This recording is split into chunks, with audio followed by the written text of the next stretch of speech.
अब हमें यहाँ पे नेक्स्ट टॉपिक लेना है, that is rise of liquid inside a capillary tube. ठीक है, दैट इज कैपिलरी राइज, जो अभी हम पढ़ चुके हैं, उसका फॉर्मूला हमें डिराइव करना है। उसके लिए हमने ये कंटेनर लिया जिसमें वाटर फिल किया है, ठीक है, और यहाँ पर हमने कैपिलरी ट्यूब शो किया है जिसमें लिक्विड का लेवल इतना राइज किया है कैपिलरी ट्यूब में। ठीक है, वो लेवल जितना राइज किया है हम उसको कहेंगे हाइट। जितने हाइट पे आपका लिक्विड जो है वो राइज किया है अबव दी प्लेन सरफेस, ये प्लेन सरफेस के ऊपर इतना लिक्विड ने क्या किया है, राइज। और ये जितना लिक्विड राइज हुआ है, जितने हाइट तक गया है, वो हाइट हमको यहाँ पर फाइंड आउट करनी है। ठीक है, देखिए सबसे पहले आप यहाँ पर क्या लिखेंगे, कंसीडर ए कैपिलरी ट्यूब। ये आपने एक कैपिलरी ट्यूब लिया, इसको डीप किया, is deep in a container having water. ठीक है, जिस कंटेनर में वाटर है उसमें आपने कैपिलरी ट्यूब को क्या किया, डीप किया। ठीक है, अब इसमें यहां पर लिक्विड का लेवल यानी वाटर का लेवल राइज हुआ। The level of water rises inside a capillary tube। ठीक है, कैपिलरी ट्यूब में लिक्विड का लेवल क्या कर रहा है, राइज हो रहा है। ठीक है, थ्रू ए हाइट, कितने डिस्टेंस से, ये ऊपर जा रहा है लिक्विड h हाइट से, थ्रू ए हाइट और डिस्टेंस h डिस्टेंस से। ठीक है, अब इसके बाद में यहां पर हमें क्या लेना है, यहां पर अभी हम क्या करेंगे, सबसे पहले यहां पर हम ये लिखेंगे, ऐसा अगर इतने हाइट पे गया तो ये आपके दो पॉइंट ऑफ कांटेक्ट है, A एंड यहां पर ये B। ठीक है, तो यहां पर हम ये लिखेंगे, let A and B are the point of contact of liquid and solid। ठीक है, लिक्विड और सॉलिड का जहां कांटेक्ट हो रहा है वो दो पॉइंट हमने यहां पर बना दी। ठीक है, अब आपको ये पता है कि ये दोनों पॉइंट ऑफ कांटेक्ट पे, इन दोनों पॉइंट ऑफ कांटेक्ट पे सरफेस टेंशन एक्ट होगा। ठीक है, तो यहां पर अभी हम ये सरफेस टेंशन जो है ये यहां पर निकाल लेते हैं। ठीक है, जो कि टेंजेंशियल होगा, ये हमने निकाला, यहाँ पर लिखा सरफेस टेंशन T। ठीक है, ये हमने यहाँ पर लिख दिया सरफेस टेंशन T। ठीक है, तो यहाँ पर हम लिखेंगे कि force of surface tension, force of surface tension acts along the tangent at A and B। ठीक है, tangent at A and B। ठीक है, इन दो पॉइंट पे सरफेस टेंशन एक्ट हो रहा है। ठीक है, अब ये जो सरफेस टेंशन है A और B पॉइंट पे एक्ट हो रहा है। ठीक है, A और B पॉइंट पे ये सरफेस टेंशन यहाँ पे एक्ट हो रहा है, जो हमने यहाँ पर लिख दिया है। ठीक है, अब यहाँ पर ये सरफेस टेंशन जो है ये लिक्विड कैपिलरी ट्यूब पे लगा है, तो at the same time capillary tube भी लिक्विड पे यानी वाटर पे क्या लगा रहा है, रिएक्शन फोर्स लगा रहा है। तो यहां पर हम ये कहेंगे कि this surface tension is exerted by liquid on capillary tube. ठीक है, तो ये जो है this force is exerted by water on capillary tube. ठीक है, एट द सेम टाइम यहां पर क्या होगा, कैपिलरी ट्यूब भी अपोजिट डायरेक्शन में इस पर क्या लगाएगी, फोर्स लगाएगी। ठीक है, ये आपका रिएक्शन फोर्स जो सरफेस टेंशन के अपोजिट होगा। तो यहां पर हम क्या लिखेंगे कि according to Newton's third law, ठीक है, न्यूटन्स के थर्ड लॉ के हिसाब से जैसे ये वाटर कैपिलरी ट्यूब पे सरफेस टेंशन का फोर्स लगा रहा है, वैसे ही कैपिलरी ट्यूब भी इस वाटर पे क्या करेगी, रिएक्शन फोर्स लगाएगी। ठीक है, according to Newton's third law reaction force that is R, जो कि मैग्नीट्यूड में T के बराबर ही होगा, is exerted by capillary tube on water। ठीक है, ये अभी हमने यहां पर देख लिया। तो यहां पर ये जो रिएक्शन फोर्स है ये T के बराबर हो गया। ठीक है, तो यहां पे ये इंक्लिनेशन का एंगल बना थीटा। ठीक है, तो अभी ये जो रिएक्शन फोर्स है ये यहां पर रिजॉल्व होगा दो कंपोनेंट में। ठीक है, ये वाला जो कंपोनेंट है ये होगा r cos थीटा और ये होगा आपका r sin थीटा। ये वाला कंपोनेंट यहां पर होगा r cos थीटा और ये कंपोनेंट होगा r sin थीटा। ठीक है, क्योंकि रिएक्शन फोर्स जो है वो हॉरिजॉन्टल से इतना इंक्लाइन है, इसीलिए रिएक्शन फोर्स के यहाँ पे दो कंपोनेंट बने। तो यहाँ पर क्या लिखेंगे, ये जो रिएक्शन फोर्स है, this reaction force R equals to T can be resolved into two components, ठीक है, दो कौन से कंपोनेंट में ये हुआ रिजॉल्व हुआ। पहला कंपोनेंट है r cos theta, that is हम उसको t cos थीटा भी कह सकते हैं क्योंकि r और t सेम है मैग्नीट्यूड में, और एक है r sin थीटा। ठीक है, that is t sin theta क्योंकि r और t यहाँ पर क्या है, सेम। ठीक है, अब यहां पर आपको ये ध्यान में रखना है कि ये दो कंपोनेंट है जो वहां पर इस पे एक्ट होंगे। ये सामने से देखने पे आपको यहाँ पे ये फ्री सरफेस दिखाई दे रहा है, बट अगर हम देखेंगे तो ये फ्री सरफेस कैसे दिखाई देगा, लाइक दिस।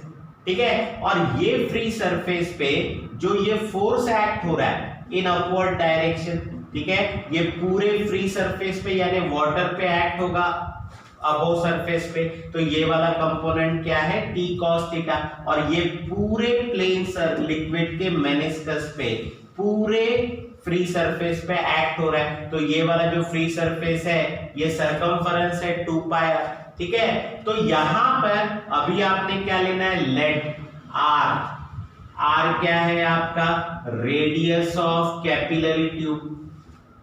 ठीक है, r क्या है, रेडियस ऑफ कैपिलरी ट्यूब। ठीक है, h क्या है आपका, हाइट ऑफ लिक्विड कॉलम यानी वाटर कॉलम, जितना प्लेन सरफेस के ऊपर है उतना हाइट यहां पर रहेगा। ठीक है, उसके बाद में t क्या है आपका, सरफेस टेंशन ऑफ वाटर। ठीक है, और उसके बाद में यहां पर रो ये डेंसिटी है। ठीक है, डेंसिटी ऑफ वाटर। ठीक है, और उसके बाद में यहां पर g लेना है, that is acceleration due to gravity. ठीक है, अब यहां पर दो फोर्सेस यहां पर एक्ट हो रहे हैं। लिक्विड कॉलम ये जितना राइज किया, ये इतना जो लिक्विड कॉलम है इस पर दो फोर्सेस एक्ट हो रहे हैं, एक है अपवर्ड फोर्स और एक इस लिक्विड कॉलम का वेट डाउनवर्ड डायरेक्शन में। ठीक है, तो यहां पर हम क्या लिखेंगे, यहां पर दी टोटल अपवर्ड फोर्स। ठीक है, जो टोटल अपवर्ड फोर्स कहां पर एक्ट होगा, एक्टिंग ऑन वोल मेनिस्कस। ठीक है, पूरे फ्री सरफेस पर एक्ट हो रहा है, वोल मेनिस्कस ऑफ लिक्विड। ठीक है, इज गिवन बाय। ठीक है, तो वो टोटल फोर्स क्या रहेगा, टोटल वर्टिकल फोर्स जो है that is F which is equals to, ये जो टोटल फोर्स यहाँ पर जो एक्ट हो रहा है वो पूरे मेनिस्कस पे एक्ट हो रहा है। ठीक है, और वर्टिकल फोर्स कौन सा एक्ट हो रहा है, देखिए r cos थीटा यानी कि t cos theta upward direction में। तो ये आपका वर्टिकल फोर्स है t cos थीटा इनटू ये किस पे एक्ट हो रहा है, टोटल सरकमफरेंस पे ये एक्ट हो रहा है। ठीक है, मतलब कि t cos theta into 2πr, ये बना आपका इक्वेशन नंबर 1। ये वो टोटल अपवर्ड फोर्स है जो लिक्विड कॉलम पे एक्ट होगा, इतने लिक्विड कॉलम जो कि प्लेन सरफेस के ऊपर है, और यहां से इतना जो है लिक्विड कॉलम उसका वेट नीचे की तरफ होगा। तो यहां पर अभी क्या लेना है, नाउ लेट यहाँ पे m लेना है आपने, मास ऑफ लिक्विड कॉलम, जितना रेज हुआ है कैपिलरी ट्यूब में उतना लिक्विड कॉलम, ठीक है। g आपको पता है एक्सेलरेशन ड्यू टू ग्रेविटी, ठीक है, और h जो है हाइट है लिक्विड कॉलम का, ठीक है। So therefore wait of liquid column, ठीक है, जो लिक्विड कॉलम का वेट होगा वो क्या होगा, डाउनवर्ड डायरेक्शन में रहेगा, और वेट का फॉर्मूला क्या रहता है, mg, ठीक है। अब यहाँ पर ये mg हो गया, ये इक्वेशन नंबर 2, ये weight of liquid column in downward direction, ठीक है। So therefore W equals to यहाँ पर आया mg, ये फोर्स डाउनवर्ड डायरेक्शन में एक्ट हो रहा है, ठीक है।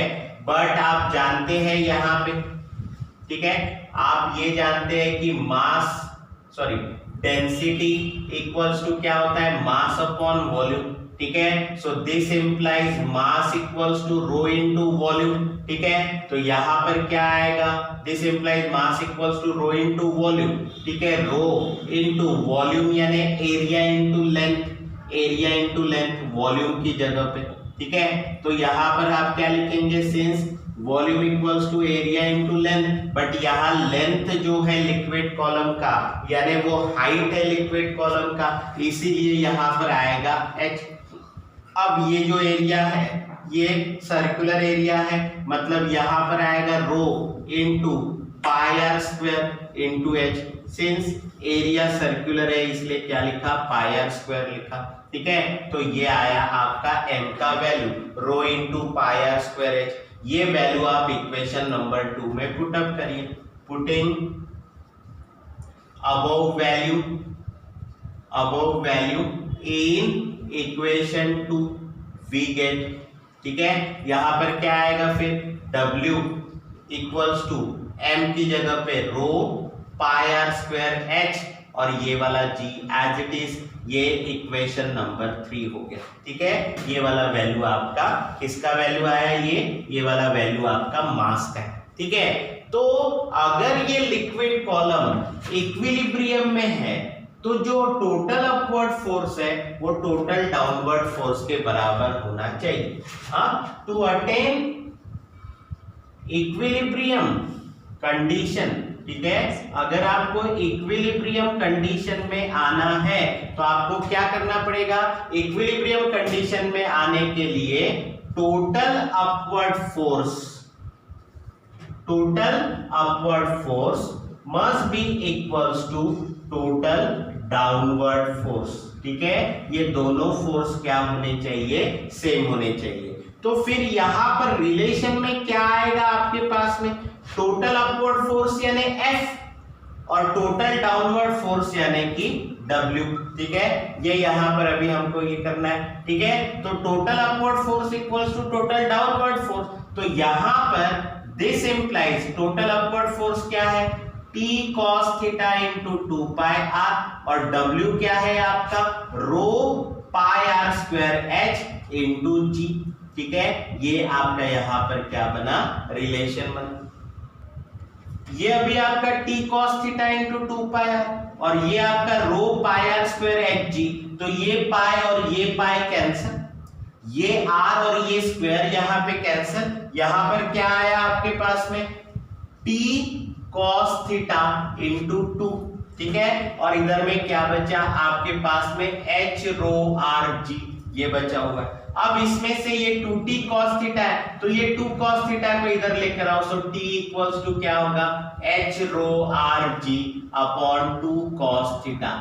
ये वो सरफेस टेंशन है जो कि लिक्विड कॉलम पे एक्ट होगा। This is your equation number 4, और इसी रिलेशन से आप h निकाल सकते हो, रो r g इधर जाएगा, ठीक है। So equation 4 can be written as, equation 4 को आप कैसे लिखेंगे बताइए, h को इधर ही रहने दीजिए, बाकी सब इधर जाएंगे। सो h इक्वल्स टू होगा 2t cos theta upon rho r g, ठीक है।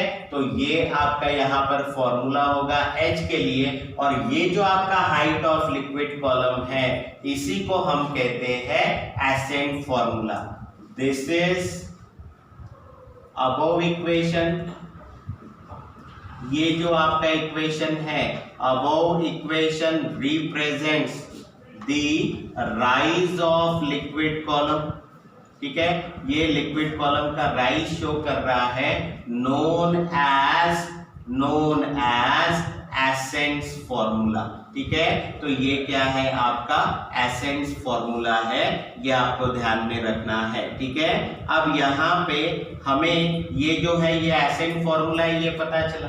अब यहाँ पे रेडियस है कैपिलरी ट्यूब का और ये हाइट है लिक्विड कॉलम का, ठीक है। तो इसको इक्वेशन नंबर 5 लिखेंगे, तो आप इसको ऐसे लिख सकते हैं फ्रॉम इक्वेशन 5, ठीक है, वी कंक्लूड दैट, ठीक है, हम क्या लिख सकते हैं कि जो लिक्विड कॉलम का हाइट है वो इनवर्सली प्रोपोर्शनल होता है रेडियस को, therefore h1 upon h2 equals to r2 upon r1। ये बहुत इंपॉर्टेंट रिलेशन है क्योंकि h और r यहाँ पे इनवर्सली प्रोपोर्शनल है। यहाँ पे अभी हमें एक्सेस प्रेशर के प्रॉब्लम देखने हैं for soap bubble and liquid drop, ठीक है। तो प्रॉब्लम क्या गिवन है यहाँ पे, what should be the diameter, diameter क्या होगा ऑफ वाटर ड्रॉप, ठीक है, वाटर ड्रॉप दिया है, so that access pressure is 80 Newton per metre square, ये यहाँ पे एक्सेस प्रेशर दिया हुआ है, ठीक है। और सरफेस टेंशन वाटर का मेंशन है 7.27 into 10 to the power -2 newton per metre, ये आपको यहाँ पर गिवन है। सी यहाँ पर गिवन क्या दिखाई दे रहा है आपको, गिवन क्या है, एक्सेस प्रेशर, एक्सेस प्रेशर यानी कि P आपको गिवन है, कितना यहाँ पर गिवन है 80 न्यूटन पर मीटर स्क्वायर, उसके साथ आपको यहाँ पे सरफेस टेंशन गिवन है यानी कि कैपिटल T गिवन है आपको, कैपिटल T कितना गिवन है 7.27 into 10 to the power -2 newton per metre. आपको यहाँ पर पूछा है डायमीटर D, ये निकालना है आपको, ठीक है। अब देखिए जब भी आपको लिक्विड ड्रॉप का एक्सेस प्रेशर निकालना है तो एक्सेस प्रेशर का फॉर्मूला है P equals to 2T upon R, ठीक है। और अगर आपको सोप बबल का एक्सेस प्रेशर निकालना है तो फॉर्मूला है P equals to 40 upon R, ठीक है। तो ये लिक्विड ड्रॉप है तो ड्रॉप के लिए फॉर्मूला लगाएंगे यहाँ पर, ठीक है। So for a liquid drop, ठीक है, the excess pressure is given by, क्या रहेगा एक्सेस प्रेशर यहाँ पे रहेगा excess pressure P which is equals to 2T upon R, ठीक है, ये आपका फॉर्मूला है। इससे आपका रेडियस निकल जाएगा, रेडियस को आप इधर भेज दो तो this implies R equals to 2T upon P, ठीक है। अब यहाँ पे ये 2T का वैल्यू आप जानते हैं 7.27 इंटू 10 टू द पावर -2 और अपॉन में यहाँ पर P एक्सेस प्रेशर गिवन है 80, यहाँ पर ये कैंसिल कर दो, ये हो जाएगा 40, ठीक है। और फिर इसको आपने सॉल्व किया तो आपको यहाँ पर रेडियस मिल जाएगा 1.817 into 10 to the power -3 metre, ये ऐसा आपको यहाँ पे रेडियस मिल गया, ठीक है। ये हमारा आंसर नहीं है, ठीक है ना। अब ये जो रेडियस है इसमें वैल्यू जो आया अपना लास्ट का डिजिट ग्रेटर देन 5 है, मतलब यहाँ पे 1.82 या 1.82 यहाँ पे आप लिख सकते हैं, या लेंथ इक्वल्स टू 1.8 ऐसा आप यहाँ पर लिख सकते हैं, ठीक है। सो ये 1.8 mm में अगर 10 टू द पावर -3 की जगह में मिली लिख सकता हूं तो ये मिलीमीटर हो जाएगा लेंथ, यानी ये आएगा आपका रेडियस, ठीक है, रेडियस आ गया। नाउ अब आपको पता है कि आपको डायमीटर निकालना है। डायमीटर क्या होता है? 2 टाइम्स रेडियस होता है, रेडियस के 2 गुना होता है। तो यहाँ पर ये 2 इंटू 1.8 यानी ये हो गया 3.6 mm। तो आपका डायमीटर कितना आया? 3.6 mm। ठीक है, ये हुआ हमारा पहला प्रॉब्लम। अब नेक्स्ट प्रॉब्लम जो हमें यहाँ पर गिवन है, इसमें आपको क्या दिया है? What should be the diameter of soap bubble. Soap bubble का डायमीटर निकालना। In order that excess pressure, soap bubble के केस में आपको गिवन है 51.2 और सरफेस टेंशन यहाँ पर गिवन है 3.2 इंटू 10⁻⁻² न्यूटन पर मीटर। तो यहाँ पर आप क्या लिखेंगे?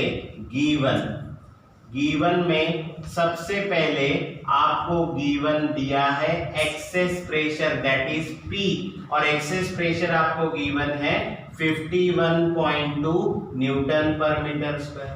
उसके बाद आपको यहाँ पर गिवन है सरफेस टेंशन, ठीक है, दैट इज कैपिटल T।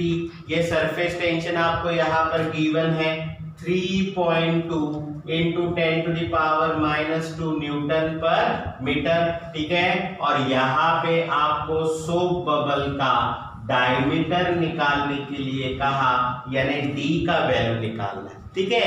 इसके पहले वाले प्रॉब्लम में हमने लिक्विड ड्रॉप का ये निकाला डायमीटर, अब हमें यहाँ पे सोप बबल के लिए सॉल्व करना है, ठीक है। तो यहाँ पर हम पहले उसका एक्सेस प्रेशर का फॉर्मूला लिखेंगे फॉर सोप बबल। तो फॉर ए सोप बबल के लिए जो एक्सेस प्रेशर है, the excess pressure is given by, क्या होगा excess pressure? P equals to 40/R। ये हमारा यहाँ पर क्या होगा? वैल्यू। अब यहाँ पर देखिए, ये रेडियस को आप इधर लेकर जाइए, एक्सेस प्रेशर को इधर लेकर आइए, तो रेडियस का फॉर्मूला क्या बनेगा? This implies R equals to 40/P, ठीक है। अब ये 4T का वैल्यू क्या है आपका? 3.2 इंटू 10⁻⁻² और एक्सेस प्रेशर P का फॉर्मूला क्या है? 51.2, ठीक है, ये आपका वैल्यू हो गया।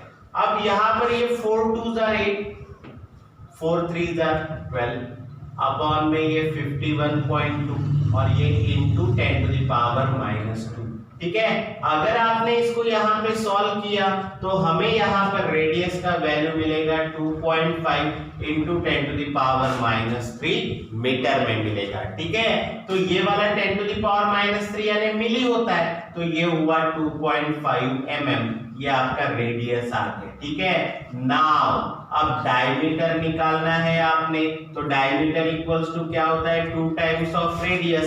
तो यहाँ पर ये 2 और ये 2.5 mm, यानी यहाँ पर ये कितना हो गया? 5 mm। तो आपका फाइनल आंसर क्या हुआ? Diameter equals to 5 mm।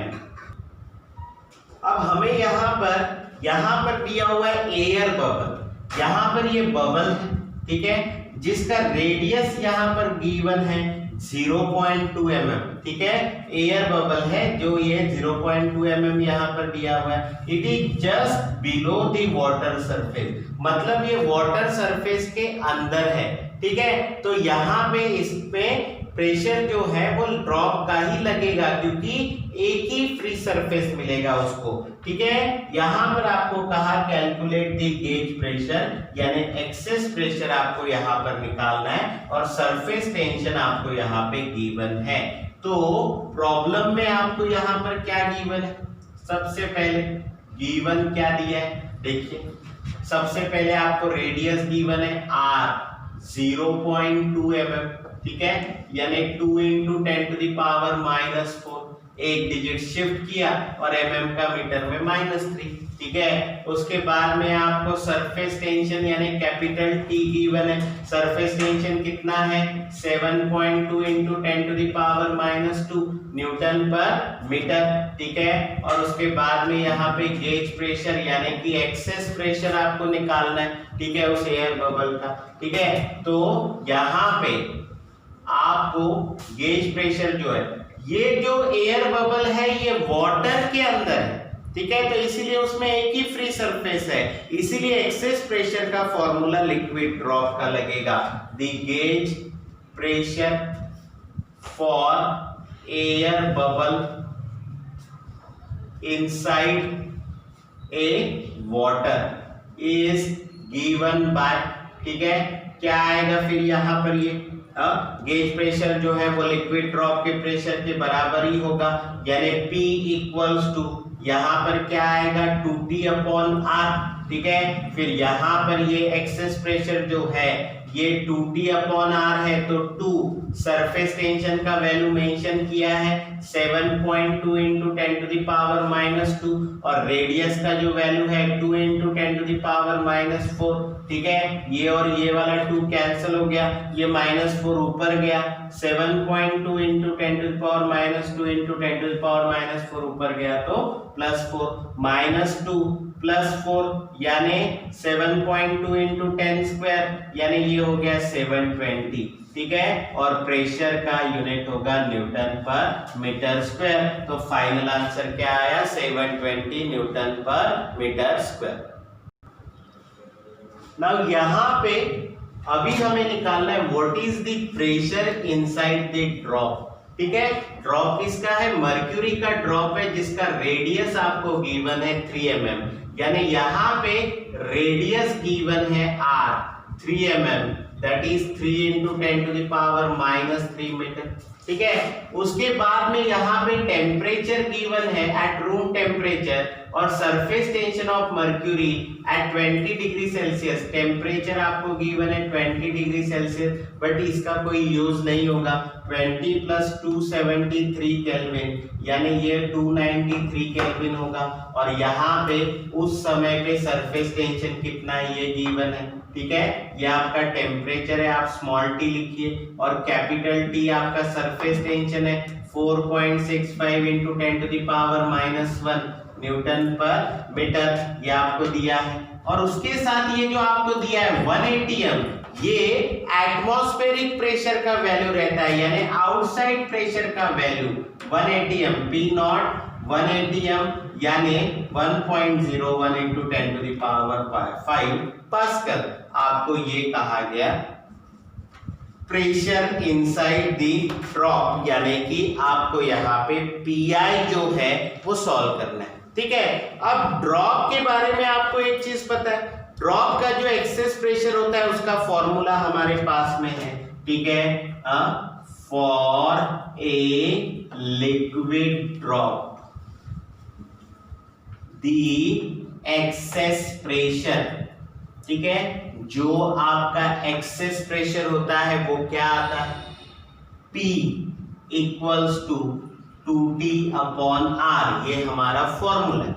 अब इसके बाद में यहां पर ये ध्यान में रखना है कि बट P ये जो एक्सेस प्रेशर है ये PI माइनस P0 के बराबर होता है, यानी inside pressure minus outside pressure which is equals to excess pressure, ठीक है। तो यहाँ पर P की जगह आप क्या लिख सकते हैं PI minus P0, therefore PI minus P0 which is equals to 2T upon R, ठीक है। अब आपको ये इनसाइड प्रेशर निकालना है तो ये P0 इधर लेकर जाइए, so PI equals to P0 plus 2T upon R।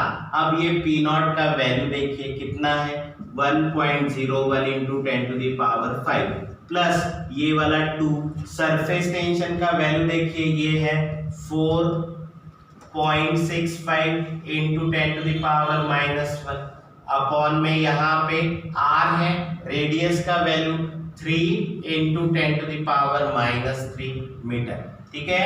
अब ये 1.01 into 10 to the power 5 as it is plus 2 into 5 10, 2 6 are 12 13, 2 4 are 8 and 1 9, 9.3 into 10 to the power -1 upon में 3 इंटू 10 टू द पावर -3, ये ऊपर गया यहाँ पे, ठीक है, यहाँ पर ये 1.01 इंटू 10 टू द पावर 5, ठीक है, प्लस यहाँ पे ये 3 3s are, ठीक है, 2 5s are 10, 2 6 are 12 and 1 13, 2 4s are 8 and 1, 3 3s are 9, 3 1 यानी यहाँ आया 3.1 और ये -1 और ये +3 यानी हो गया +2। ये आपका एक वैल्यू हो गया। अब इन दोनों का एडिशन करना है तो 1.01 × 10⁵ एज इट इज प्लस यहाँ पे आपको 10⁵ लाना पड़ेगा, यानी क्या करना पड़ेगा 3 डिजिट डेसिमल पॉइंट आगे शिफ्ट करना पड़ेगा, यानी 0.0031 × 10⁵ होगा। ठीक है, तभी जाके यहाँ पर 3 डिजिट इसमें ऐड हो जाएंगे। ठीक है, अब यहाँ पर ये 1.01 प्लस 0.0031 ये एक ब्रैकेट में हो गया और 10⁵ कॉमन आ गया। ठीक है, अब इन दोनों का यहाँ पर एडिशन करो 1.01 और यहाँ पे 0.0031। ठीक है, इसका एडिशन करो 1.0131। ठीक है, into 10⁵ ये होगा आपका इनसाइड प्रेशर। ठीक है, और इसका आंसर ये होगा 1.0131 into 10⁵ Newton per metre square.